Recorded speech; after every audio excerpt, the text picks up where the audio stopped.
students, this is Radhika Gaur and I am here with the session number 12 of your chapter carbon and its compound. So यहाँ पे हम क्या discuss करने वाले हैं about session number 12 of our chapter, जिसमें हम discuss करने वाले हैं about properties of alkynes. So guys, जो हमने एल्केन्स हैं उनकी जनरल स्टडी, एल्कीन्स की जनरल स्टडी, ऑल्सो एल्केन और एल्कीन की प्रॉपर्टीज के बारे में डिस्कस कर लिया. हमने एल्काइंस की जनरल स्टडी भी कर ली, दैट एल्काइंस हैं उनका फॉर्मेशन कैसे होता है, दैट इज उनका नॉमेनक्लेचर कैसे होता है, उनका जनरल फार्मूला कैसे होता है. ये सारी चीज़ें हम ऑलरेडी लास्ट सेशंस में डिस्कस कर चुके हैं. ऑल्सो हमने लास्ट सेशंस में जो इथाइन है, इसका जो मेन फर्स्ट मेंबर होता है इथाइन एल्काइन ग्रुप का, उसकी जो यूजेस है, उसकी जो नॉर्मल फिजिकल प्रॉपर्टीज़ हैं, उसके बारे में भी हम डिस्कस कर चुके हैं. But in this session we are gonna talk about properties of alkynes, that is जो एल्काइंस हैं उसकी केमिकल प्रॉपर्टीज क्या होती हैं, ये वाली चीज़ हम इस सेशन में डिस्कस करने वाले हैं. So the first thing is that what are the chemical properties of ethyne. जो इथाइन है उसकी केमिकल प्रॉपर्टीज क्या होती हैं, वो किसके साथ रिएक्ट करता है और क्या प्रोडक्ट्स का फॉर्मेशन करता है. Actually, ethine shows many chemical reactions such as addition reactions, combustion and polymerization of ethine. Ethyne क्या होता है, काफ़ी सारी केमिकल रिएक्शंस देता है, जैसे हमारा एडिशन रिएक्शंस हुआ, कंबशन रिएक्शन हुआ, पॉलीमराइजेशन हुआ इथाइन का. ये सारी रिएक्शंस इथाइन शो करता है. क्यों करता है? एज आई टोल्ड यू कि जो इथाइन है उसमें क्या होता है, ट्रिपल बॉन्ड प्रेजेंट होता है कार्बन कार्बन के बीच में. उसकी वजह से जो इथाइन है वो इजीली एडिशन, कंबशन और पॉलीमराइजेशन रिएक्शंस दे पाता है. बट इस सेशन में अभी हमें यही डिस्कस करना है कि जब इथाइन एडिशन रिएक्शन या कंबशन या पॉलीमराइजेशन रिएक्शन देता है तो किन प्रोडक्ट्स का फॉर्मेशन होता है और किस कंडीशंस को लेके हम रिएक्शंस कराते हैं, ये वाली चीज़ हम यहाँ पे डिस्कस करने वाले हैं. So the first thing is that addition reaction shown by ethyne. Ethyne जो एडिशन रिएक्शन शो करता है वो कैसे होती हैं, किस कंडीशंस में होती हैं और क्या प्रोडक्ट्स वहाँ पे फॉर्म होते हैं, ये वाली चीज़ हम इस सेशन में डिस्कस करेंगे. So the first thing is that ethyne is an unsaturated hydrocarbon containing a triple bond between two carbon atoms of the molecule. As I told you that ethyne क्या होता है, एक अनसैचुरेटेड हाइड्रोकार्बन होता है. क्या present होता है, carbon carbon जो होते हैं इथाइन के बीच में, दैट इज इथाइन मॉलिक्यूल में दो कार्बन के बीच में एक ट्रिपल बॉन्ड प्रेजेंट रहता है. इसी रीजन से इथाइन क्या होता है, अनसैचुरेटेड हाइड्रोकार्बन होता है. अब क्या होता है, जो ट्रिपल बॉन्ड है उसके प्रेजेंट होने की वजह से जो इथाइन है, जो एल्काइंस हैं, वो काफ़ी रिएक्टिव हो जाते हैं और उनकी रिएक्टिविटी बढ़ने के साथ साथ क्या होता है, वो एडिशन रिएक्शंस देते हैं. क्लियर हुआ. इथाइन क्या होता है, एक अनसैचुरेटेड कार्बन हाइड्रोकार्बन होता है. दिस इज द रीजन उसमें क्या होता है, एक ट्रिपल बॉन्ड प्रेजेंट होता है कार्बन कार्बन के बीच में, जिसकी वजह से वो काफ़ी रिएक्टिव कंपाउंड्स होते हैं और क्या फॉर्म करते हैं, वो एडिशन रिएक्शंस देते हैं हैलोजेंस के साथ और हाइड्रोजन्स के साथ. Clear. That ethyne is an unsaturated hydrocarbon containing a triple bond between two carbon atoms of the molecule. Therefore, it is very reactive and undergoes addition reaction with halogen and hydrogen. So the next thing is that addition of chlorine to ethine. जो ethyne है उसकी reaction यदि हम chlorine से कराएंगे तो हमें क्या प्रोडक्ट्स मिलेंगे और किन कंडीशंस में ये रिएक्शन होती है. First I would like to tell you, जो ये रिएक्शन होती है दैट इज क्लोरीन का जो एडिशन होता है इथाइन के साथ, वो दो केसेस में होता है, in the presence of light और in the absence of light. जो in the presence of light है उस यदि फर्स्ट केस को हम लेके चलें तो इन the presence of light chlorine reacts with ethyne explosively producing carbon and hydrochloric acid. क्या होता है यहाँ पे आप देख सकते हो, जो इथाइन मॉलिक्यूल है दैट इज इथाइन मॉलिक्यूल क्यों है ये, क्योंकि कार्बन कार्बन के बीच में ट्रिपल बॉन्ड प्रेजेंट है, जिसकी वजह से एक इथाइन मॉलिक्यूल है. इस इथाइन मॉलिक्यूल की जब हमने क्लोरीन के साथ रिएक्शन कराई तो हमें क्या मिला, 2C plus 2HCl, that is carbon plus HCl. तो यहाँ से क्लियर है क्या, that in the presence of light chlorine reacts with ethine explosively producing carbon and hydrochloric acid. So the next thing is absence of light में क्या होता है. Actually in absence of light the reaction between chlorine and ethine takes place smoothly as follows. As I told you that presence of light में जो reactions थी chlorine के बीच में और इथाइन के बीच में वो काफ़ी एक्सप्लोसिवली होती थी. बट यहाँ पे जो रिएक्शन होती है वो काफ़ी स्मूथली होती है. और कैसे होती है आप देख सकते हो. फर्स्ट यहाँ पे एक इथाइन का मॉलिक्यूल है, कार्बन कार्बन के बीच में ट्रिपल बॉन्ड प्रेजेंट है. जब उसके रिएक्शन Cl2 से कराएंगे इन एब्सेंस ऑफ लाइट तो क्या होगा, 1,2 डाइक्लोरोइथेन का प्रोडक्शन होगा. इथीन का प्रोडक्शन होगा। इथीन क्यों है ये? क्योंकि यहाँ पे कार्बन कार्बन के बीच में डबल बॉन्ड प्रेजेंट है। उसकी अगेन रिएक्शन हम कराएंगे Cl2 के साथ इन एब्सेंस ऑफ लाइट, तो किसका प्रोडक्शन होगा? 1,1,2,2 टेट्राक्लोरोइथेन। क्लियर? तो क्या हुआ, पहले जो हमारा इथाइन मॉलिक्यूल था वो इथेन में चेंज हुआ जब हमने क्लोरीन की रिएक्शन कराई। जब हमने क्लोरीन का एक्सेस अमाउंट लिया तो वही क्लोरोइथीन जो था वो किस में कन्वर्ट हो गया? टेट्राक्लोरोइथेन में। क्लियर? तो ये हो गई एब्सेंस और प्रेजेंस ऑफ लाइट में जो क्लोरीन ऐड होता है इथाइन के साथ उनकी reactions. So the next thing, addition of bromine to ethyne. अभी क्लोरीन इथाइन से कैसे ऐड होता है वो वाली चीज़ अभी हमने डिस्कस करी। Now the next thing is how bromine reacts with ethyne. Actually, bromine reacts less violently with ethine, giving 1,2-dibromoethene. With an excess of bromine, ethine gives 1,1,2,2 tetrabromoethane. क्या है? जो ब्रोमीन है उसकी रिएक्शन जब हम इथाइन से कराते हैं तो वो जो रिएक्शन होती है वो ज़्यादा वायलेंट नहीं होती, लेस वायलेंटली रिएक्शन हमारी हो जाती है। जब हम रिएक्शन कराते हैं तो क्या होता है, आप यहाँ देख सकते हो, यहाँ पे एक हमारा इथाइन मॉलिक्यूल है। जब इसकी रिएक्शन हमने किसके साथ कराई? ब्रोमीन के साथ कराई, Br2 के साथ कराई, तो किसका प्रोडक्शन हो रहा है? Br double bond CH that is ये क्या है हमारा? 1,2-डाइब्रोमोइथीन। इथीन क्यों है? क्योंकि कार्बन कार्बन के बीच में डबल बॉन्ड प्रेजेंट है। अब इसको अगेन हम एक्सेस ऑफ ब्रोमीन ले लेंगे तो क्या होगा production? Br2 CH single bond CH Br2 that is 1,1,2,2 टेट्राब्रोमोइथेन। तो क्लियर है, जब हमने इथाइन की रिएक्शन ब्रोमीन के साथ कराई तो किसका प्रोडक्शन हो रहा था? 1,2-डाइब्रोमोइथीन। बट यदि हमने एक्सेस अमाउंट ले लिया ब्रोमीन का तो किसका प्रोडक्शन हो जाएगा? 1,1,2,2 tetrabromoethane. Clear? So the next thing is addition of iodine to the ethyne. As I told you and as you know very well, halogens क्या होते हैं? क्लोरीन, ब्रोमीन, आयोडीन, ये सब क्या है? हेलोजेंस हैं। तो ऑब्वियसली आयोडीन भी एक हेलोजन है। तो जब आयोडीन की रिएक्शन इथाइन के साथ होती है तो क्या प्रोडक्शन होता है? Actually, reaction between ethyne and iodine is very slow and reversible. क्या होता है, इथाइन और आयोडीन के बीच में जब रिएक्शन होती है तो काफ़ी स्लो होती है। दैट इज़ ना वो एक्सप्लोसिव होती, ना वो लेस वायलेंटली होती, वो काफ़ी स्लो होती है। और वो कैसी होती है? रिवर्सिबल रिएक्शन होती है। दैट इज़ जो रिएक्टेंट्स को हमने प्रोडक्ट में चेंज किया वो प्रोडक्ट्स अगेन से रिएक्टेंट्स में चेंज हो सकते हैं। The product diiodoethane and tetradiiodoethane are unstable। और जो इसके प्रोडक्ट्स होते हैं दैट इज 1,2-डाइआयोडोइथेन एंड 1,1,2,2 टेट्राआयोडोइथेन, दोनों कैसे होते हैं? अनस्टेबल कंपाउंड्स होते हैं। यहाँ पे आप देख सकते हो रिएक्शन कैसे होती है। इथाइन की रिएक्शन हमने I2 से कराई तो ICH double bond CHI that is ethene का फॉर्मेशन हुआ। ये क्या है? डाइआयोडोइथीन। फिर उसकी रिएक्शन यदि एक्सेस ऑफ आयोडीन से कराई तो क्या प्रोडक्शन होगा? 1,1,2,2 टेट्राआयोडोइथेन। क्लियर? तो इथाइन है, सेम जैसे हेलोजन में होता था कि इथाइन होता है वो किस में कन्वर्ट हो जाता है? इथीन में। और फिर जो इथीन है वो किस में कन्वर्ट हो जाता है? इथीन में। सेम हर हेलोजन के साथ जब भी हम एडिशन रिएक्शन करेंगे इथाइन की तो यही होगा। So the next thing, addition of hydrogen to the ethyne.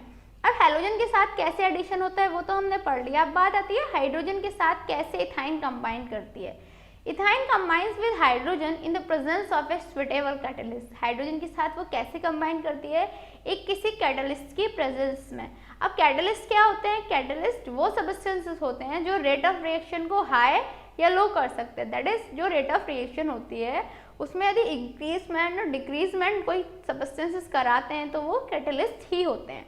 तो यहाँ पे हमने इथाइन की रिएक्शन जब H2 हाइड्रोजन के साथ कराई पैलेडियम कैटलिस्ट PD की प्रेजेंस में तो क्या फॉर्म होगा? CH2 double bond CH2 that is ethene. वहीं पे जब हमने इथीन की रिएक्शन H2 के साथ कराई अगेन निकल कैटलिस्ट की प्रेजेंस में तो क्या मिलेगा हमें? Ethane that is CH3 single bond CH3। तो क्लियर हुआ, ethyne combines with hydrogen in the presence of suitable catalyst forming the suitable products. Clear? So the next thing, combustion of ethyne. अभी हमने ethyne की जो addition reaction थी वो हमारी complete कर ली। अभी इथाइन कंबशन रिएक्शन भी देता है। तो कंबशन रिएक्शंस इथाइन की कैसे होती हैं? Ethyne burns in the presence of oxygen to form carbon dioxide and water. Ethyne क्या करता है? ऑक्सीजन की प्रेजेंस में बर्न होता है, वो रिएक्शन देता है और क्या प्रोड्यूस करता है? Carbon dioxide and water. And a large amount of heat and flame are produce. As I told you in the last session जब मैं यूजेस ऑफ इथाइन करा रही थी, जो इथाइन है वो जो स्टील होती है उसकी वेल्डिंग और कटिंग के लिए यूज़ होता है। क्यों होता है? मैंने आपको बताया था कि जब इथाइन की रिएक्शन ऑक्सीजन से होती है, दैट इज जब उसका कंबशन होता है, तो large amount of heat produce होती है, जिसकी वजह से क्या होता है, वो वेल्डिंग और कटिंग में यूज़ होता है। तो क्या हुआ कंबशन ऑफ इथाइन में? इथाइन की रिएक्शन हमने 2.5 O2 के साथ कराई, तो 2CO2 plus H2O plus heat का प्रोडक्शन हो जाएगा। यदि हम यदि डबल मॉलिक्यूल ले लेंगे इथाइन के, दैट इज 2C2H2, तो वहाँ पे 5O2 की रिएक्शन करानी पड़ेगी रिएक्शन को बैलेंस करने के लिए, और फॉर्मेशन होगा 4CO2 plus 2H2O plus heat का। तो क्लियर हुआ क्या? That ethyne burns in the presence of oxygen to form carbon dioxide and water, and a large amount of heat and flame are produced. That is, this reaction is a exothermic reaction. So the next thing is polymerization of ethyne. हमने ethyne का addition पढ़ लिया, हमने ethyne का जो combustion reactions होती थी उनके बारे में भी डिस्कस कर लिया। अभी बात आती है जो इथाइन है उसका पॉलीमराइजेशन क्या होता है। On passing through a heated iron tube, ethyne polymerises to give benzene. जब हम किसी हीटेड आयरन ट्यूब के थ्रू इथाइन को पास करते हैं तो हमें किसका फॉर्मेशन होता है? बेंजीन का। दैट इज इथाइन को जब हम किसी हॉट ट्यूब से पास आउट करेंगे तो फॉर्मेशन हो जाएगा C6H6, दैट इज बेंजीन का, जो इथाइन का एक पॉलीमर हो जाएगा। तो क्लियर पॉलीमराइजेशन क्या होती है रिएक्शंस में, क्या होता है? On passing through a heated iron tube, ethyne polymerises to give benzene. So the next thing, tests of ethyne. Ethyne के जो टेस्ट हैं वो काफ़ी इंपॉर्टेंट टेस्ट हैं। यहाँ पे हम नॉर्मली 3 to 4 टेस्ट के बारे में डिस्कस करने वाले हैं। फर्स्ट है test of ethyne with bromine solution. जब हम ब्रोमीन सॉल्यूशन के साथ इथाइन की रिएक्शन करेंगे तो क्या फॉर्मेशन होता है?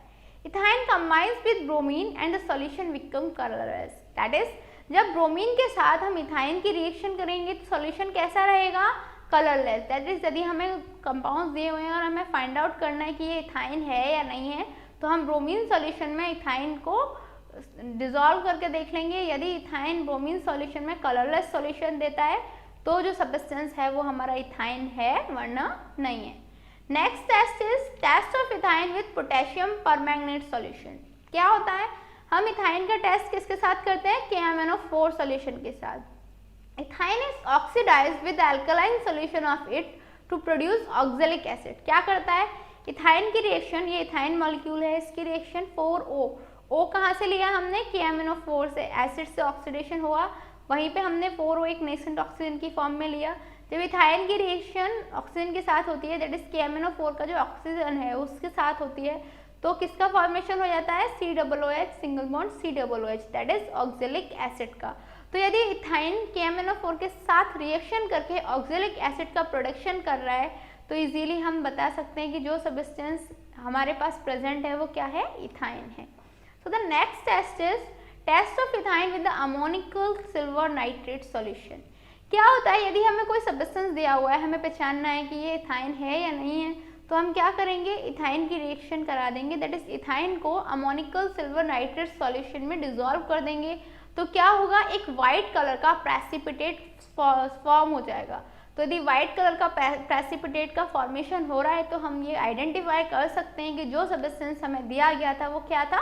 इथाइन। तो क्लियर है, when ethyne reacts with ammonical silver nitrate solution, ethyne forms a white precipitate. Clear? जो इथाइन है वो वाइट प्रेसिपिटेट का फॉर्मेशन करता है with ammoniacal silver nitrate solution. So the next test is test of ethyne with ammoniacal cuprous chloride solution. अभी क्या करते हैं हम, जो अमोनिकल क्यूप्रस क्लोराइड सॉल्यूशन है उसके साथ यदि हम इथाइन का टेस्ट करेंगे तो क्या होगा? जो सब्सटेंस होगा वो क्या करेगा? अमोनिकल क्यूप्रस क्लोराइड के साथ एक रेड प्रेसिपिटेट का फॉर्मेशन करेगा। तो यदि कोई सब्सटेंस रेड प्रेसिपिटेट का फॉर्मेशन कर रहा है with reacting with ammoniacal cuprous chloride solution, then it will be ethyne. तो क्या होगा? वो इथाइन होगा। क्लियर? सो अभी एक क्वेश्चन आता है, carbon and its compounds are used as fuel. Carbon और इसके जितने भी कंपाउंड्स होते हैं वो फ्यूल्स की तरह यूज होते हैं। गिव इट्स मेन रीजन, इसका रीजन क्या होता है? Actually, when carbon and its compound burn, large amount of heat is produced. जब कार्बन और उसके कंपाउंड्स को बर्न किया जाता है, उनकी ऑक्सीजन के साथ रिएक्शन कराई जाती है, तो क्या होता है? Large amount of heat produce होती है। एज आई टोल्ड यू, अभी हमने कंबशन ऑफ एल्काइन पढ़ा था, वहाँ पे भी हमने देखा था कि रिएक्शन जो थी वो एक्सोथर्मिक थी, दैट इज हीट काफ़ी प्रोडक्शन होती है। जब हीट का प्रोडक्शन होता है तो क्या होता है, ऑब्वियसली हम उन्हें फ्यूल्स की तरह यूज कर सकते हैं। तो why we use carbon and compounds as fuel, because when carbon and its compounds burn, large amount of heat is produced, therefore they are used as fuels. So it's a challenging question mark, and today's question is, in acetylene torch for welding, ethane is burned with oxygen and not with air. Give reason. जो हम normally acetylene की torch use करते हैं welding purpose के लिए, वहाँ पे जो इथाइन होता है उसे ऑक्सीजन के साथ बर्न किया जाता है, but not with the air, air के साथ नहीं किया जाता। What is the reason behind it? And your time से start now. 1 2 3 4 5 time's up. So have you answered this in your mind? Let's check out. Actually, it is because in the sufficient supply of oxygen, combustion of ethane is complete and more heat is produced. That is, यदि हम oxygen की एक sufficient supply provide करेंगे तो जो ethyne है उसका combustion कैसा होगा, कंप्लीट होगा और हीट की क्वांटिटी काफ़ी ज़्यादा प्रोड्यूस होगी। On the other hand air contains only 21% oxygen. अभी हम सबको पता है कि जो एयर है उसमें सिर्फ क्या होता है, 21% ऑक्सीजन प्रेजेंट होती है। Therefore combustion of ethyne will be incomplete. इसीलिए जो इथाइन है उसका कंबशन इनकम्प्लीट होगा। इसीलिए हम ऑक्सीजन के साथ रिएक्शन कराते हैं, क्योंकि in case of oxygen combustion of ethyne is complete and more heat is produced. So what did we learn today? आज हमने जो एल्काइंस हैं अपने, उनमें जो फर्स्ट मेंबर होता है इथाइन, उसके केमिकल प्रॉपर्टीज़ के बारे में डिस्कस किया, उसके एडिशन रिएक्शंस, कंबशन रिएक्शंस और प्रॉपर्टीज़, आई मीन टू से पॉलीमराइजेशन रिएक्शंस के बारे में डिस्कस किया। ऑल्सो हमने जो टेस्ट्स हैं इथाइन को देखने के, दैट इज इथाइन को आइडेंटिफाई करने के जो टेस्ट्स हैं उसके बारे में भी डिस्कस करा। In next sessions we are gonna talk much more about this chapter. Till then, good luck.